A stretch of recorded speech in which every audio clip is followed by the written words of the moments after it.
Municipal చట్ట సవరణ బిల్లును వెనక్కి తీసుకోవాలని డిమాండ్ చేశారు బీజేపీ ఎమ్మెల్యే పాల్వాయి హరీష్ బాబు. బిల్లుల్లో క్లారిటీ లేదని, ప్రజాభిప్రాయానికి వ్యతిరేకంగా ఉందన్నారు. 2000 చదరపు కిలోమీటర్ల విస్తీర్ణం ఒకే కార్పొరేషన్ గా మార్చడం ఎంతవరకు సమంజసమన్నారు.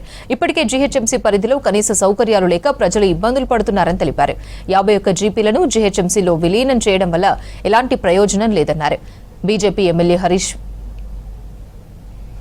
బిల్లు కానివ్వండి, విలీనం కానివ్వండి, పూర్తిగా ప్రజాభిష్టానికి వ్యతిరేకం అధ్యక్ష.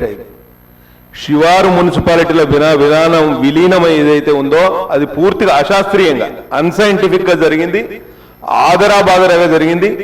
వార్డులు, డివిజన్ల పునర్విభజన కూడా తగిన సమయం ఇవ్వకుండా, లోపాలను సరిదిద్దకుండా ఈ కార్యక్రమం చేపట్టినందుకు ఈ అమెండ్మెంట్ బిల్లును Bharatiya Janata party, legislature party తీవ్రంగా వ్యతిరేకిస్తుంది అధ్యక్ష.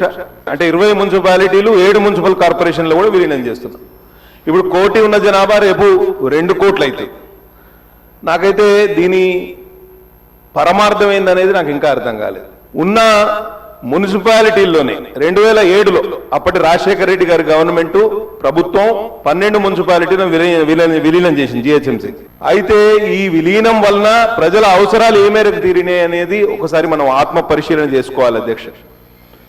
పెరుగుతున్న జనాభాకు తగ్గట్టుగా మంచినీరు కానివ్వండి, డ్రైనేజ్ వ్యవస్థ కానివ్వండి, రోడ్లు కానివ్వండి, ఫ్లైఓవర్ల నిర్మాణం కానివ్వండి, ట్రాఫిక్ ఇబ్బందులు తీర్చడంలో కానివ్వండి, కాలుష్య నివారణలో కానివ్వండి, మౌలిక వసతుల కల్పనలో కానివ్వండి ప్రభుత్వాలు విఫలమైనవి.